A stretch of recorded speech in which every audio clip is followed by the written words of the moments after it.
Yo, this is Baby Cham, a.k.a. Cham, and right now I'm in my theater room in Miami. This is where I watch all my soccer games. I'm a big soccer fan, big Lionel Messi fan. Banging!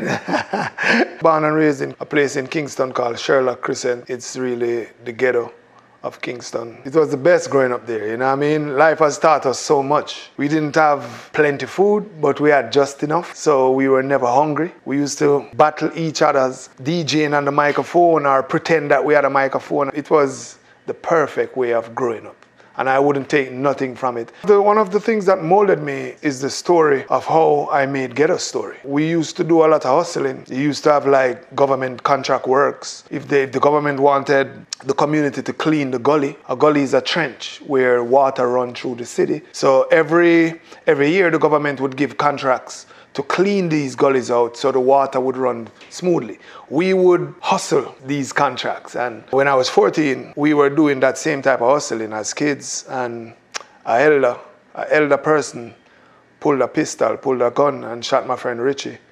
And that's how I wrote about Ghetto Story. If you listen Ghetto Story, my best friend Richie get 2 in him dome, and me here. That's how it came about, you know what I mean? That's one of the incidents that happened when, after Richie passed away, I decided to leave that hustle alone and started going in the studio.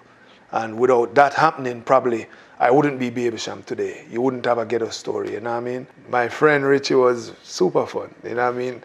Never too dull. So every time I perform Ghetto Story, I remember him. Every time. This a survival story. Every time. And my best friend Richie get 2 in him dome. I remember, so the avenue turn in a war zone, and Mikey mother fly mode, cause she get alone. But Mikey got to foreign and got on Al Capone. Make one leap of money and send me no one know we all lock the city, and that is well known. Yesterday Mikey called me from my phone. Me say Mikey, we got the thing them out of luck now. Me squeeze 7 and the whole of them I don't know. We have a leap of extra cause we no broke now. Hey, we got the thing them, so them have to rate we. Cause we are taking to them wicked up lately. I know the whole community I live greatly. My dad passed away when I was 10, moving on to 11. So I didn't really spend my teenage life with my dad. So my dad was a carpenter, so he can make sofas, he can make lamps. I have the skills to make a table, a chair. I learned that from my dad from a tender age. My mom has a table right now in Jamaica that I made from I was like probably 9, that she keeps her Bible and her scriptures, all of those things she keeps on it. I think when my father passed away, I didn't really understand it to the fullest. I wouldn't say that it was complicated. By the time I got to 14, 15, my friend passed away. By then, I was more mature. I kind of understand the street a little bit more, and he was sitting right beside us, so it could have been any one of us that got shot on that day. And that's when I kind of took it a little bit. It was harder for me to process, you know what I mean? It was harder for me to get over that every day and to start going to the studio. And to me, the studio was more safe, you know what I mean? There wasn't no guns in the studio. There wasn't no form of animosity, no form of rivalry. If it was like just competitive spirit. You want to do a song that's better than my song, and I want to do a song that's better than your song, but at the end of the day I want you to win and you want me to win. So I didn't know that my grandma, she was a singer. I didn't know that until 4 years ago. I went to see her. It was her 98th birthday. She was telling me that I didn't get the singing from my dad's side. I got it from her side. Because when I'm doing interviews, I always talk about my dad's side when it comes to the music part of my life. Because I got into the music because my dad had a sound system. His brother now, they are co-partners with the sound system. His brother used to tour with the sound system. My dad used the sound system for just pleasure. He wouldn't tour with the sound system. And the sound system was called Studio Mix. And this was when she was 98 years old. She passed away 2 years after, at the age of 100. And I'm glad I got to share that moment with her, because I've never ever heard her sing. You know what I mean? And she was singing for me that day. Daniel, Moses and him boy, Peter, Paul and Barnabas. We are talking and understand how we are to make people time in one show. More than I can tell. Yeah. Can't say me never can't say, he like to miss the entertaining. I was attending high school. My mom couldn't afford to send me to college. They were telling me I need to go and look a job after high school, and I didn't want to go and do a regular job. If I couldn't go to college, I would try to do what I could do best, which I used to play soccer, and I'm good at soccer. I used to play it for Jamaica under 14, Jamaica under 16, and I got an injury in my pelvic bone. The school that I got the injury for, they didn't treat me well at it. It was just on to the next person. They weren't trying to get me healthy again. So it's like that turned me off from soccer at the time. After graduating from high school, I decided I wanted to do music. And how I came about this music thing, as I told you before, my dad and his brother had a sound system together. I used to see like top artists. Supercat is a legend in dancehall and reggae space. Beanie Man also, John Wayne. And these people used to come and perform on the sound system. I used to perform at school barbecues, school parties. So I knew I could do it. It was just about implementing the things that I was taught in the studio with my uncle and just the hunger. If I was really hungry, I knew I could do it. And at the time, I was really hungry. I didn't want to go and work a regular job. Mom didn't want me in the streets where I was from. So it's either get a job after school, and I was just turning 16, or you're going to go to the studio. My mom didn't let me do what I want to do. When I had this number one, no one knew it was me in the household. The people in the community know that I was Baby Cham, but my mom didn't know I was Baby Cham. My mom found out I was Baby Cham when my brother came to a concert. So Sean Paul at a concert in 1996 that they were trying to use to launch Sean Paul. My song was the number one song in Jamaica, so they invited me to come and be one of the acts that would like the coming out of Sean Paul. I went on stage, started performing, the crowd went crazy. I came off stage and ran into my brother. My brother didn't know that I was Baby Cham because I couldn't tell them. This was like 4 months in my career. And they thought that I was going to daily, I was going out looking jobs when I was at the studio. And I knew if I had told my mom that I had a song on the radio, I would have gotten beaten. Probably kicked me out the house. She didn't want me to do music, you know what I mean? So my brother is the one that went and told her. And then she called me aside and asked me about it. Then I told her, and she said she wanted to meet the producer. She wanted to meet the people that were running the studio that I was a part, and I brought Dave Kelly. She met Janet Davidson, and ever since then she has been cool about it. But we didn't have money to shoot music videos like that, so the songs were big in the dances, big in the parties, big on the radio, but there wasn't a face. So they didn't know that their brother or her son was Baby Cham until after my brother saw me at the concert. I think that at that time in Jamaica, there was this taboo about dancehall and reggae music. It was an industry that had no love. Everyone wanted to fight to get to the top. And she didn't want me to be in that industry. I think she wasn't realizing that it wasn't just music that was like that. The world was like that. You know what I mean? People in the world being selfish. Secondly, I think she didn't understand the type that the music business wasn't just a hustle. It's a real business. And I think she didn't understand that. So you spending, working hard, hustling, trying to send your son to high school, and he comes out and said, okay, I'm going to do music. You didn't send him to school to do music. You sent him to school to do accounting, math, a business degree, whatever. That's what I was doing in school. You leave school and say, okay, I'm going to do music. I want to do music. She wouldn't allow that. She didn't want that. Luckily, when I told her that, yes, I am Cham and I am Baby Cham, and that's my song that's on the radio, she accepted it and she supported me 190% ever since then. So it all turned out great. Mwah. Love you, mommy.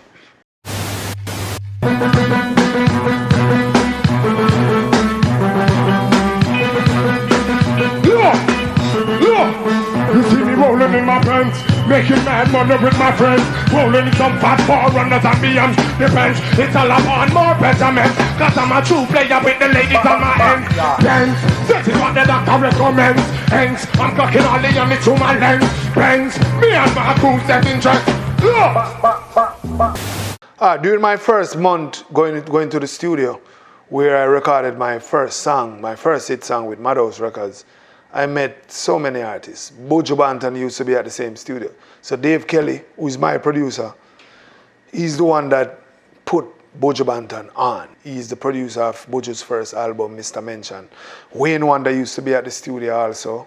So Wayne Wonder was one of the artists who really took me under his wing and was like, this is how you do certain things, this is how you're supposed to carry yourself. Even keys, learning different keys on the keyboard, learning different tones. Wayne Wonder played a major role in my development, like live show development. Bounty Killer was at a different studio, but we had met. We were always friends even before we started making songs together. The story behind myself meeting Dave Kelly, because of my background with sound system, I started playing a small sound system that used to play Sweet 16 parties in my community. The name of the sound system is Super Tremor. So we used to save our lunch monies or sell bottles. So in Jamaica, if you have whatever bottle it is, a soda bottle, and you sell that bottle, you could get 50 cents. So we would walk around and pick these bottles up, sold them, and buy records. At the time, to us as kids going to school, the biggest artist was Buju Banton. So we used to go to the record shop. At the time, the biggest record shop in Jamaica at the time was Aquarius. We used to go to Aquarius every weekend, every Friday, just to buy records. And Buju used to have a new record out almost every 2 weeks. And I noticed every time I would buy a Buju Banton record, I would say Dave Kelly underneath the record. That means he's the producer. And I told my friends that if I'm supposed to get into this industry, I want to meet Buju's producer. And that's when myself and my friends went to meet Dave Kelly, went by the studio. It was hard. The security didn't want to let us in. They was like, you guys are schoolers, go home. And someone there told them to let us in, and Dave came out. He met us. I did an audition for him right there and then. He told me that he loved our sound, but he wouldn't record me until I graduated from high school, with proof of graduation. So the deal was, if I graduated from high school, finished my education, he would give me a chance. And if I was good enough at that time, I'd be able to record a song for him. After that, I went to see him like every 3 weeks, just to make sure he didn't forget the deal or forget my face. You know what I mean? Because someone can promise you something, and then 3 years after, they don't even remember you. So every 3 weeks, I would just turn up at the studio, and they would still allow me to come in the studio. So I was learning on the fly. I would watch Buju Banton recording. I would watch Wayne Wonder recording. You name it. These big name artists recording, and that helped me. When it was my time, I was already prepared to just go in the booth and just execute or needed to execute. I know why it was so important to Dave Kelly. Dave Kelly produced an artist by the name of Lenny back in the days. He did a song that went #1 in Jamaica called Gun in a Baggy. She have the gun in a baggy, she, mind she shoot you with it. Pam, pam, oh, she had the walking special, pam, pam. And that song was the biggest song in Jamaica, like 1990. We were just starting high school.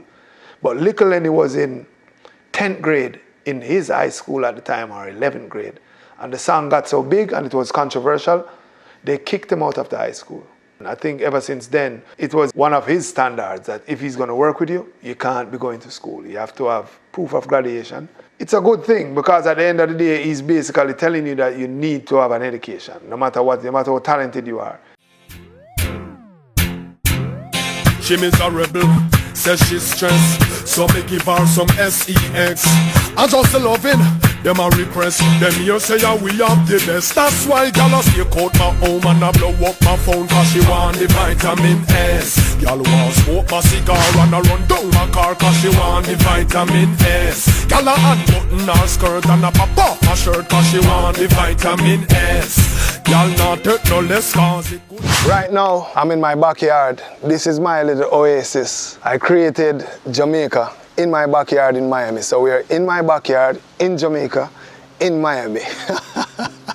The name Baby Cham was given to me by a friend of mine by the name of Trisha. So my real name is Damian Dean Beckett. I normally perform for my friends, they would call me Deanie. So we were thinking about using the name Deanie Man, but Deanie Man was too close to Beanie Man. And all of my friends, they were shouting names, and she came up with the name Baby Champagne, and I was like, what? Say that again. And she said, Baby Champagne.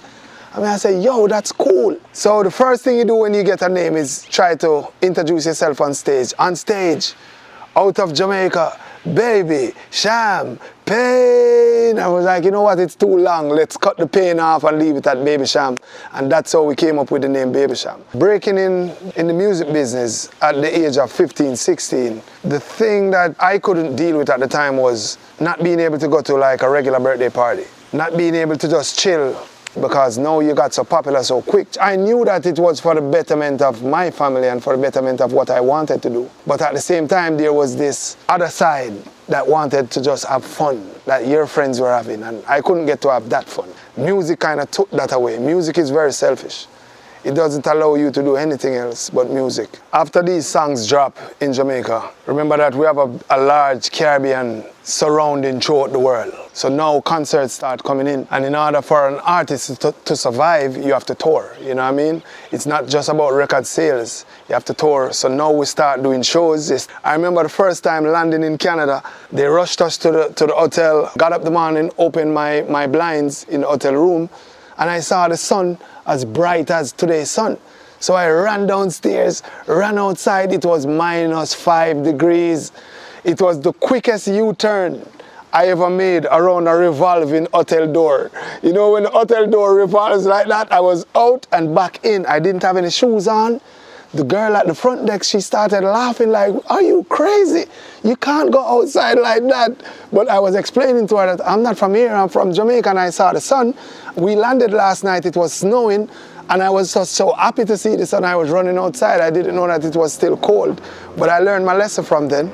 Getting into the American industry wasn't, I wouldn't say it was complicated. It's a process. It's hard work, you know what I mean? The songs have to get big, but at the time, I'm just doing music. I'm not thinking about getting into the American industry. These songs just got so big that musicians start reaching out to you. So the first person that reached out and tried to meet me was Foxy Brown. And remember that Foxy Brown is a legend. So for Foxy Brown to take up her phone and said, hi, I'm Foxy Brown, I got your number from such and such, we want to come to your concert. You know what I mean? I was like, what? Foxy Brown that record songs with Jay-Z's and Biggie Small wants to come to my concert?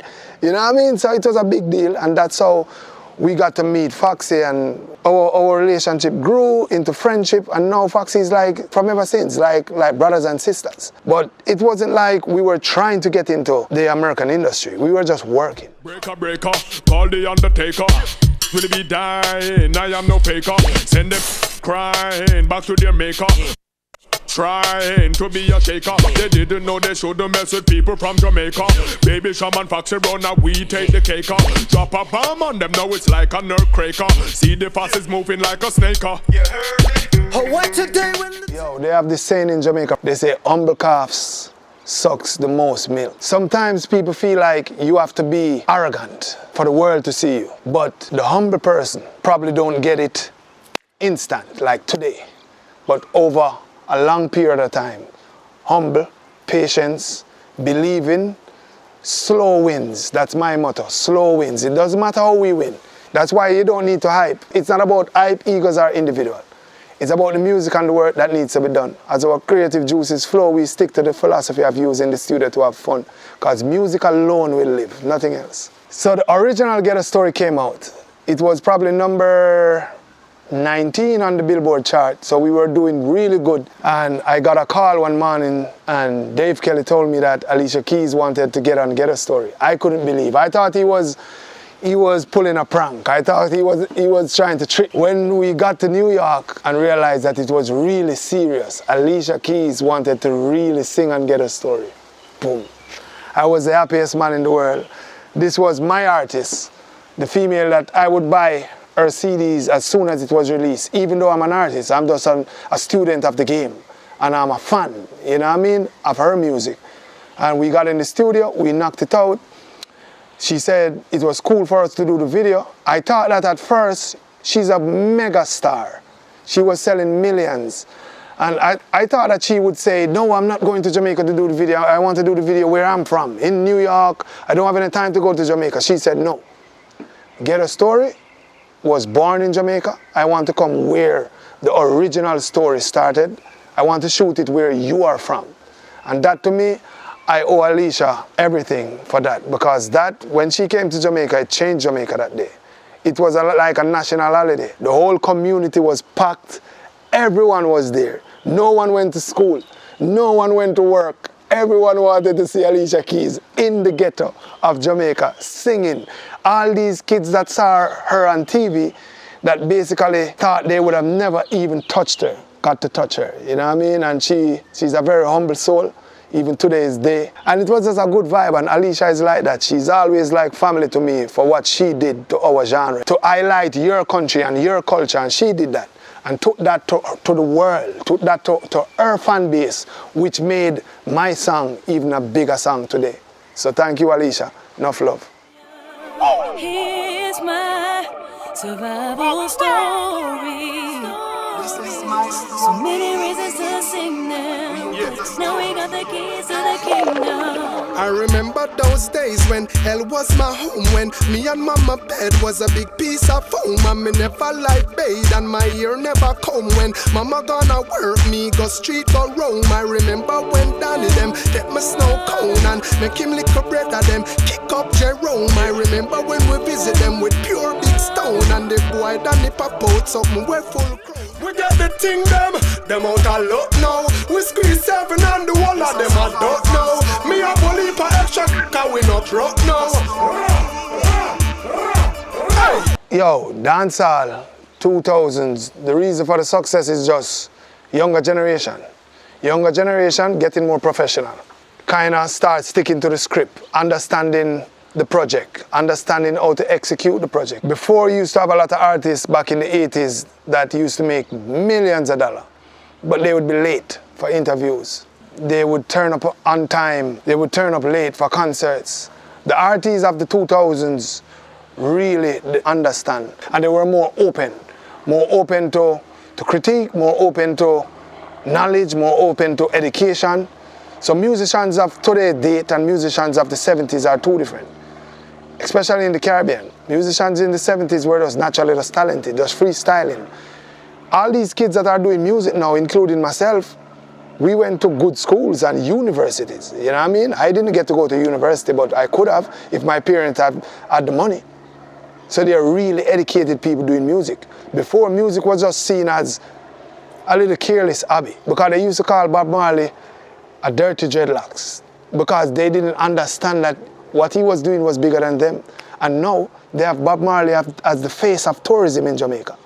And these same people from the upper society and the upper class, they used to call him a dirty dread. Tells you, the stone that the builder refused becomes the head cornerstone. And that's what reggae and dancehall has been surviving. You want a coconut?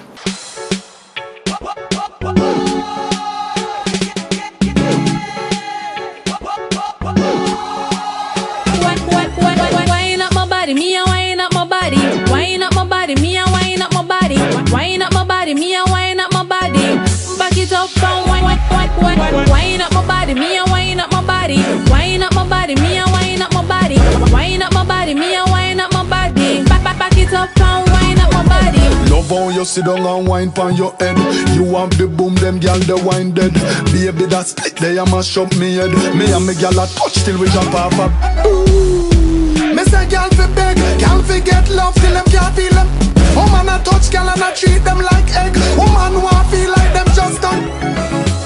Me love woman like me love lock it up and me love do it for fun. But how I speed when me under me rum and she do the stripper wine off a fight fi no done car. Gyal you want it? Right now, we are chilling by the lake at my home in Miami.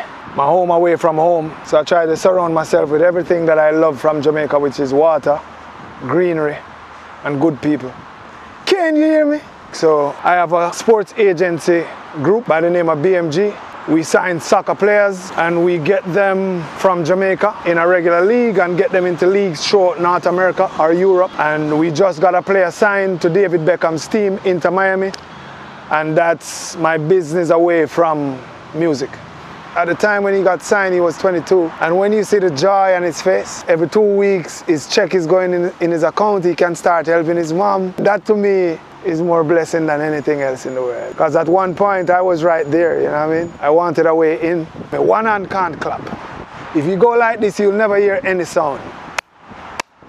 That's the only way you're gonna get some form of connection. So one hand will never clap. And my mom always tell me that you need two hands to get it done. You know what I mean? Jungle light has set the mood. Me nah lie, me could do wait until me nude. We slow it down and we got very, very rude. It better when it lewd. So let me express my gratitude. Sing my Dexta. Baby, your loving gives me fever. Your mama feel like, oh, would I love you, would I love you, would I love you, would I love you, would I love you all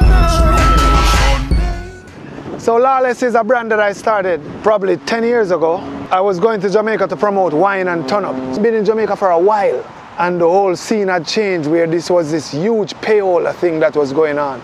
These jockeys didn't want to play a song unless you were paying them, and I wasn't going to pay anyone. I said, no, I'm going to start taking my records to the street. And that's when we came up with the concept Lawless. And Lawless don't mean you're grabbing a bag or taking a purse or sticking up a bank. It means you don't allow anyone at all to put you in a box or decide your destiny or decide your outcome. You take your destiny in your hand. If we can't get by through the door, we're coming in through the window. We ain't gonna be denied. We have been denied too long. Well, the mindset of saying it's cool to have fun, but I need to think for later, of making the most of what I earn, came from my mom. Used to do 2 jobs to send 4 of us to school. She worked in a garment factory. She sewed clothes, but if you look at her fingers, she used to get a lot of sticks from the needles in the sewing machine. And I used to hate seeing her just there crying. And I promised myself that I would allow her to retire from the garment factory. I was saving with the intention that when I had $1 million, I was going to approach her and tell her that she needs to tell her boss that she's quitting and she'll never coming back. I didn't know that $1 million Jamaican wasn't nothing. But guess what? She retired 1.5 months after, and she has never ever worked for anyone after that, because I realized that the Jamaican dollar wasn't really worth anything, so I started working harder and harder and started putting away money and saving money, and it worked out. I allowed my mom to retire like 20-something years ago. That means that was probably 2 years in my career. No, I'm very lucky. I'm very lucky and I'm grateful. I'm grateful. It's like you have a few people in the world really do what they love. I do what I love. I've never even felt like I am working. I feel like we go on the stage and we know it's a work, we know it's a job, but it never ever feel like a job. I never ever feel burdened by it, or the minute I start feeling that I'm going to retire, my road is my road. I never ever feel like I was supposed to get something that I didn't get. What I'm supposed to get, I'm going to get it. When I get it, I'm going to take care of it.